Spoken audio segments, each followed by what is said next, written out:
3 spouses were married to Paul McCartney and innumerable romances. However, at 83, he ultimately acknowledged the reality of who truly had his heart. It wasn't that he had 2 wives. It wasn't the mother of his offspring. Additionally, it was most certainly not the one who took millions during their terrible divorce. In A, Paul made a startling admission and disclosed a secret he had held for more than half a century. Claimed that losing her felt like a loss of love, like passing away. The lady who rescued him from the Beatles split. Today we discover that tragic tale Paul never wanted everyone to know. McCartney Paul was born in 1942 on June 18th.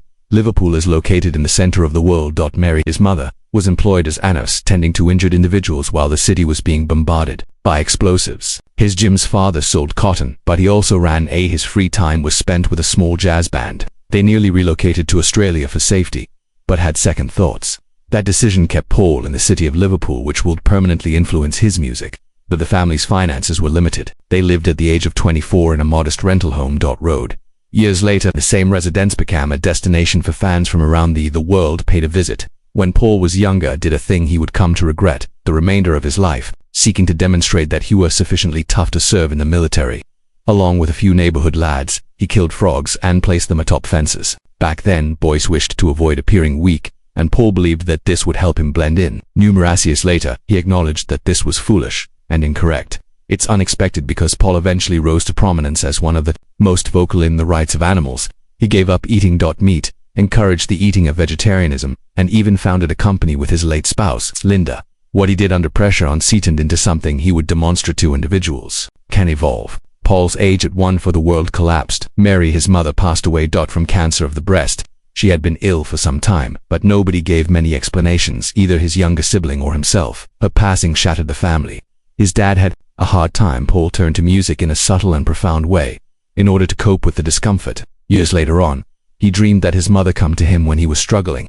She said everything would be okay with him. That dream became the source of Let It Be's inspiration, one of the Beatles' most beloved songs ever produced. There had always been music. Him, at home, his father played the piano. Paul then began instructing himself on how to play by paying close attention. Additionally, he took up a guitar and began learning tunes by ear because they were unable to put teachings. Among the first tunes he twented Flight Rock. I found out that tune would eventually assist him in joining a band that made all the difference. He didn't simply do jazz as much as his father did. He listened as well to rock and roll celebrities such as Little Buddy Holly and Richard. Their vitality. Paul was persuaded by style that he could compose music as well.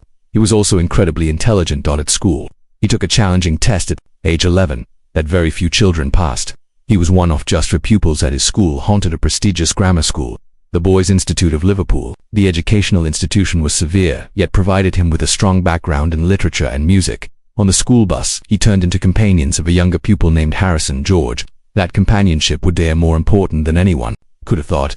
On July 6, 1957, an incident occurred that irrevocably altered the course of music history. Paul went to a church fair with a friend. Where the Quarrymen, a band, was playing. The leader of the band was a teenager. John Lennon was a boy. Following their performance, Paul grabbed a guitar and performed 20 Rock of Flight. Lennon expressed admiration, particularly since Paul recalled everything through words. Lennon disliked disclosing authority, but he noticed something unique about 4 minutes later, a fresh collaboration that would continue to influence music globally. Not Paul later assisted George Harrison come play with the band. George was just 14 years old when separated, and Lennon believed he appeared to Paul had faith in him despite his youth. George was scheduled to play guitar for on a bus. Lennon hoped to change his thoughts. It was successful. George performed a solo flawlessly, and at last, Lennon absent Paul's encouragement, the 3 that might never become the Beatles occurred prior to their rise to fame. The band experimented with numerous names. The Quarrymen were their original name, then tried monikers like Moon and Johnny, the Silver Beatles and Dogs. Not one of they became stuck. Lennon eventually developed the Beatles, tinkering with fewer beat to give it a distinctive feel. Once he claimed to have thought of the name in a dream. Regardless of the truth, the name worked. It rose to greater fame than any brand worldwide. In 1960, their trip took an unexpected turn. In Hamburg, Germany, the Beatles were sent to perform at seedy nightclubs. They were still in their teens, working long hours every night, frequently in hazardous locations. They used to live in small, filthy quarters, and medications only to remain conscious. Local gangs repeatedly threatened them, and they had to flee for their lives on occasion. However, those difficult years made them more powerful. Paul subsequently stated that even despite his Liverpool birthplace, he genuinely was raised in Hamburg. Playing each and every day became a true band at night. Then a rivet catastrophe. Sutcliffe Stewart, the first John's best friend and bassist, passed away unexpectedly from a brain issue. He was just 21. The passing of Stewart deeply shook the group. Paul had never intended to play bass. Nevertheless, when Stewart took over, he was left-handed, and the only one keen to give it a shot. That choice altered everything. Paul's bass later playing emerged as one of the great elements of the Beatles' music that are creative. Had Stewart not passed away, Paul could have continued to play guitar. Rather, he became into among the most significant bassets in rock music. Early in the 1960s, deep in Liverpool, beneath Matthew Street, there was so packed and hot there that water trickled down its walls. That location was Cavern Club. The majority of individuals would have disregarded such a basement, but the Beatles made it the focal point of a revolution in music. Paul McCartney and the nearly 300 other people performed there. The club was so crowded with fans that sometimes the brigade had to remove them. Sweat and heat filled the room, and sound. Employees missed work simply because see a single show during lunch. Teens waited in line for hours in the hopes that skis in. How it started as a small gig changed into an electrical device. That there was so much excitement in that dim cellar. Rough, as though something more substantial was beginning at that point. Brian answered he had a record store. Ours seems tidy, but I wasn't impressed. Effortlessly, however, upon seeing the Beatles play in November 1961, he witnessed something that nobody other possessed. In a matter of weeks, he volunteered to oversee them. He put his signature there. Them tidied up their appearance, and placed them, taught them how to behave in suits, specialists, and ensured that they demonstrated them on schedule. Not everyone initially loved the modifications. Some believed it to be too rigorous, but by 1963's end, the Beatles had evolved into the largest band in the nation. Their tunes, Brian was the one among them all. That was the one that opened the door. Prior to all of that, in August of 1962, the group development that took everyone by surprise. They allowed the fans adored Pete Best, the drummer, and Ringo Starr took his position. A few people were incensed. Beyond the Cavanchant struck club, Ringo was jeered. Even George Harrison was punched. The throng was unwilling to part with the old lineup. However, after Ringo joined, everything came together. That was the time the Beatles were complete in their iconic form. Some on October 5, 1962. Few months later, They Love Me Do was released. It didn't surpass the charts, but it received notice. Behind the scenes, things didn't go as planned. 3 various drummers recorded renditions of the tune. According to some, Brian Epstein purchased thousands of copies to aid in its ascent through the. Regardless of whether that is accurate, the song left an impression. The noise was that of a dream beginning to come true. Then arrived, February 9, 1964. The Beatles made an appearance in America, on The Ed Sullivan Show. 7.3 millions of people watched. Theaters were all around.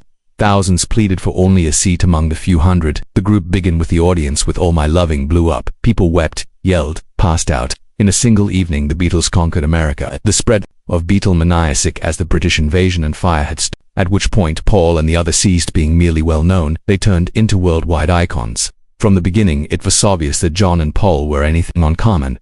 Together, they penned nearly 180 songs for the group. Additionally, they didn't simplicity in different rooms. It drew faces to confront. Within a couple of years, their globally songs were at the top of the charts. They had penned 24 number 1 hits by 1966. Just in the United States. Their names were all over. Their tone was shifting. Everything, and they completed everything using a handshake contract. They didn't require anything extra. However, not all of it was easy between them. Among them most Yesterday, a well-known song, began with a dream. The band was yelled at by the crowds. Coldn single quotes to hear their own music. The people in the South set fire to Beatles recordings following John's remark about becoming more well-liked than Jesus. Threats of death came after. In the Philippines and Japan, political pressure and mobs kept them confined to hotel rooms. The group was worn out, and Paul, who had once been in love traveling, started to understand it was. August 1966. Following their in San Francisco's last performance, they walked away from live performances. Nobody was able to have faith. A band at their best, deciding to keep quiet rather than take center stage. In 1967, there was still another surprise. Paul admitted to taking LSD to the media, hadn't sugarcoat or conceal it, had just spoke the truth. The reaction was instantaneous. The headlines shouted, politicians furious, supporters were unsure of their thoughts. Paul, however, defended it. He thought it had upon his thoughts to the listeners. Sgt. Pepper was able to hear the act distinction. Paul encouraged creativity, but limits. His private life reached AWOL. His 5-year romance with Jane on live television, Asia, ended when she declared their separation during an interview. Not only was it heartbreaking, it was open to the public. They intended to get married. It was over now. Paul also had torch. The world simultaneously learned than he did. When the tour was over, Paul assumed command of the studio. He appeared with crazy concepts. Sgt. Pepper's was his vision. He invited orchestras, odd sound effects and tape loops. Abbey the Road turned into an area where anything may. Paul worked non-stop, but not his pace was appreciated by all. John and George are frequently pushed back. However, without Paul's driving, a lot of the sound of the late Beatles would be there. Everything was altered in Brian Epstein passed away in August 1967 due to an unintentional overdose of drugs. He was just 32. The band was taken aback. Later John stated he was aware at the time that they were completed. They couldn't be kept by anybody else, grounded in the manner that Brian had. In his absence, the band had financial difficulties, trust, as well as leadership. That defeat left Athy were never able to fill the hole. Paul attempted to resolve it by launching Apple Corps, a business that produces music, movies, and artwork. The goal was to support creative endeavors, but it soon became aims as the money vanished. The strangers were employed without any actual talents. A few employees hardly worked at all. Once the business was losing the contemporary tens of millions of dollars annually, tensions erupted. The others started outing Paul's choices, and the arguments about business grew more heated. January they wanted to get back together in 1969. Rehearsals for a new project were captured on camera. Get Back is the project's name. However, the cameras captured in addition to music. They displayed Paul exerting excessive force. George left the band. For a few days following a contentious discussion, he felt ignored and unheard, though there was actual tension. However, the set us with the well-known Rooftop and Let It Be concert. However, even as the music went on, the fissures were expanding deeper. Then the last blow was delivered. And in April 10, 1970, Paul conducted a self-interview promoting his CD as a solo artist. In it, he verified that he had no plans to collaborate with the Beatles once more.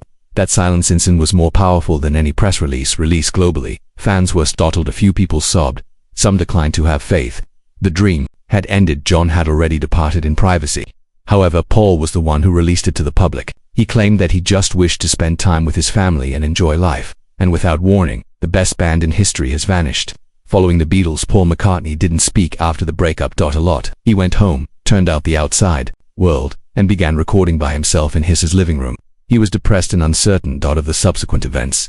With a basic tape, he performed all the instruments on the recorder himself. Piano, percussion, guitar, everything. Only Linda, his wife, sang a bit with him. When the record arrived in April 1970, individuals were startled. It sounded nothing like the Beatles. It was noisy, rude, and real. Lindaville. It was disliked by several critics at first, yet it was nonetheless purchased by supporters. It sold 1 million copies in a short period of time. Weeks. In retrospect, that album began afresh the generation of DIY music and demonstrated that Paul was not done. He was merely beginning in a different manner. Son Paul then took a confusing action. Many people he invited Linda to join him, despite not being a member of his new band performer. She was not a keyboard player or performed in front of an audience. However, Paul had faith in her and desired her to be his side. It wasn't always well received by fans. A few even jeered her. The media ridiculed her as well. Despite the pain, she persisted. Paul was by her side the entire time. He claimed that the band was about more than just music. It was about beginning, trust, and family. Knew with time people started to notice Linda's strength. She might not have always flawless while performing, yet she never gave up. Paul said that what she brought to the tunes was unable to change the wings. The band they created experienced many highs and lows. Performers of music came and went constantly. A few received upset and abruptly departed. Others didn't like Paul's level of authority. However, regardless of who joined or departed, the group's core remained constant. Paul, Linda, and Denny, their friend Lane. The band would occasionally lose members right before an album or two recording. Paul would need to make the necessary corrections. Swiftly look for new players and continue. Despite the challenges, he managed to keep the band living, even when it appeared that disintegrate. That core group persisted. One of the most impactful events occurred when in 1973, Paul, Linda, and Denny visited Nigeria as going to make a new album. Correct, 2 band members leave the band prior to the trip. Still, they went. The Lego studio was damaged. The weather was unforgiving, and the process wasn't easy. Hall and Linda were even robbed that night. Their demo tapes were taken by the robbers. Paul had to start from scratch and recall everything. Additionally, he became ill and passed out while there. However, the album ultimately Band on the Run, which they created there, became an enormous success. Jet and the title are examples of songs that #1 spot on the charts. People adored it, and Paul demonstrated that hadn't required the Beatles to create amazing music, but they kept running into problems. Paul was apprehended by Swedish police in 1972. Linda and their marijuana-using drummer. Shortly thereafter, their residence in Paul was fined after Scotland was searched for cultivating plants there. The headlines were all over. A few supporters were displeased. However, some believed it made them appear like true rebels. Awesome. Paul appeared too troubled. He made light of it and remarked if he had, jail wouldn't have been as horrible. His guitar, actually the band's, imagined became more powerful. Paul was viewed as both a family man and a rock star. That combination made fans find him much more intriguing. Something unexpected occurred in 1977. Paul released a melancholic tune, Mull of Canary. As it is known, it concerned his affection for his Scottish farm. It had bagpipes and a serene atmosphere, nothing similar to the loud rock tunes playing on the radio. People adored it. The song quickly rose to the UK charts and remained at number 1 for 9 weeks. Millions of copies, even surpassing all of the Beatles. British records. For many, it became into a favorite during the holidays. It demonstrated that Paul might engage listeners in a completely fresh approaches and that his music legato suited a single fashion. Then the largest startle. Paul took a plane to Japan in 1980 with tour-related wings. As soon as the officers at the airport searched his bags and discovered a significant quantity of marijuana there, he was taken into custody and brought to a correctional facility. The entire tour was cancelled. Paul remained on days in jail and was not permitted to execute. His family was under difficulty, and the band was unsure on what to do. Following some, Japan released him after talks, although it was obvious that things had changed. The arrest greatly wounded the band and caused people to ponder whether Wings could make it through. Paul subsequently acknowledged that he had erred. However, the harm had already been done. Even despite everything, Wings had a fantastic run. In the US, they had more successful songs during the 1970s compared to nearly everyone else. Regarding Zach as Wings in the Park and Band on the Run, there were loud waves everywhere. Music. Listen to what the man has to say. My Love, silly love songs instead were broadcast on radio. Essentials. The Oscar went to Live and Let Die designation and rose to become among the most renowned James Bond themes ever. Above the Wings sold millions of records throughout the years and received numerous honors. For a group that big and with numerous detractors and issues, it was difficult for them to refute. Paul also began to develop as a head. Early on, he produced the majority of the choices, but eventually he allowed others in. He collaborated closely with Denny and Linda, allowing them to influence the song more and more.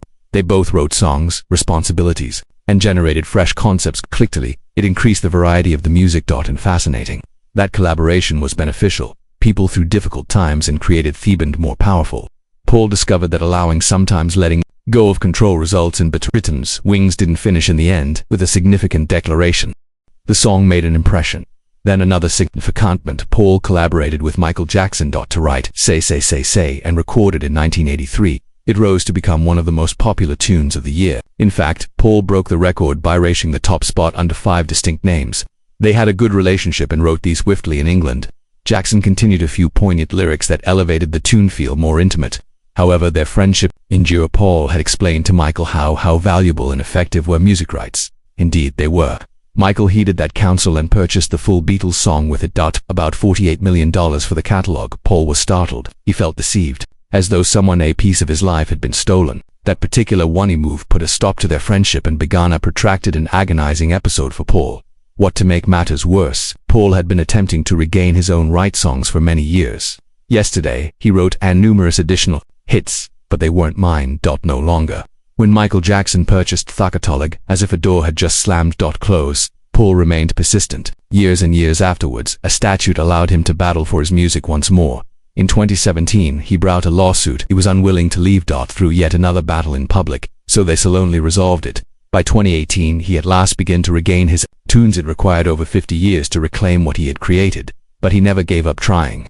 In 1990, Paul accomplished something no one had ever done before. He did a gig in Rio de Janeiro where roughly 184,000 people visited him. That figure changed the world. Record for the most people ever present at a solo performance. The entire thing was enormous. Security personnel and a large stage were present. Arrangements, as well as a written guidebook for admirers. Additionally, the tour was the first one Paul began performing Beatles tunes in stage once more. The actual stage was created by a well-known artist and provided it felt amazing the entire night. That program remained in people's recollections, not only in Brazil, as well as globally. Shortly, Paul then took a significant turn. In 1991, he published a complete classical composition titled Adoro Liverpool. He collaborated with it. Was composed by Carl Davis. Theo was inspired by a boy named Shanti, like Paul, growing up in Liverpool had. The song was composed with choirs in mind, both a full orchestra and solo singers. It was really different from the popular songs Paul was recognized for.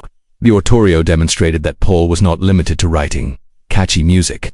He could discern a profound, poignant tale told through music. Overall naval method. People were taken aback by how he performed admirably, and the project received much respect. Paul's private life had as much passion as his songs. He met Linda Eastman for the first time in 1967, but nothing occurred immediately. 1 year, they reconnected in New York, and everything was different this time. Paul was having trouble with the conclusion of the Linda, and the Beatles provided him an excuse to proceed. He requested that she relocate to she did, as did London. They were married. In 1969, a little ceremony. Linda was already expecting and gave birth to a daughter from a prior union, but Paul agreed to both of them entirely. With time, they have 3 additional children together, and created a life filled with family, music, and affection. What brought them together, what was unique, was how close they remained. After almost 3 decades of marriage, they were only separated for a week. That particular week occurred when Paul was taken into custody in Japan. Apart from it, they were constantly active. Linda was more than just his spouse. She joined his band and even acquiring typing skills so she could join him in performing. People frequently placed blame on her for issues that didn't work out, particularly the dissolution of the Beatles. However, according to Paul, she constantly gave him the fortitude to continue. Their children even accompanied them on tour, occasionally creating traveling with music as a family activity. Although it wasn't always simple, love was powerful and authentic. That love had to deal with its greatest challenge in 1995, when Linda was found to have breast cancer. Despite their best efforts, the cancer spread. Paul was informed by doctors that it was already too late. In 1998, Linda passed away at their ranch. Paul and the kids are in Arizona beside her side. To keep them safe, Paul didn't disclose to the public where she had passed, giving rise to odd rumors. However, he was unconcerned. All he wanted was to keep his family secure. Paul referred to her as Thelis of his life's love and said felt as though he had lost his girlfriend once more. In her honor, he composed songs and urged people to donate to cancer causes, which did not use animals for testing, which was a my thing. That was really important to Linda Heron. Their farm ashes were dispersed in Sussex, where they had spent so much time together. Joyful times. Paul attempted love years later once more. He wed Heather in 2002. Mills. Things appeared hopeful at first. On 2003, they welcomed a daughter, but the marriage rapidly deteriorated. In the open, they made horrible accusations against one another. According to Heather, Paul had abused her, but she was not believed by the court.